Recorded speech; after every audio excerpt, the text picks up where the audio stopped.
आज देखने वाले हैं कि एक्सटर्नल वोल्टेज का क्या इफेक्ट होता है किसी भी गैल्वेनिक सेल में डेनियल सेल के एग्जांपल से। डेनियल सेल का जो ई नॉट सेल होता है वो होता है 1.1 वोल्ट। बाहर हमने जो एक्सटर्नल बैटरी जो लगाई है, अगर उसका एक्सटर्नल वोल्टेज की वैल्यू 1.1 वोल्ट से कम है तो फिर क्या रहेगा, इलेक्ट्रॉन और जो करंट है उसका जो डायरेक्शन रहेगा वो सेम एज डेनियल सेल रहेगा। मतलब डेनियल सेल में जैसा डायरेक्शन होना चाहिए, ठीक है, उसी तरीके से डायरेक्शन रहेगा, क्योंकि बाहर वाली बैटरी इस गैल्वेनिक सेल पर डोमिनेट नहीं कर पाएगी।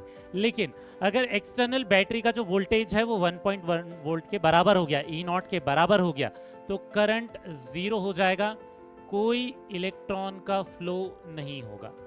ठीक है, यहीं पर तीसरा ये भी केस हो सकता है कि एक्सटर्नल बैटरी का जो वोल्टेज है वो इसके ई नॉट से ज्यादा हो जाए, 1.1 से ज्यादा हो जाए, तो ऐसे केस में इलेक्ट्रॉन और करंट का जो डायरेक्शन है ये क्या हो जाएगा बेटा, अपोजिट हो जाएगा।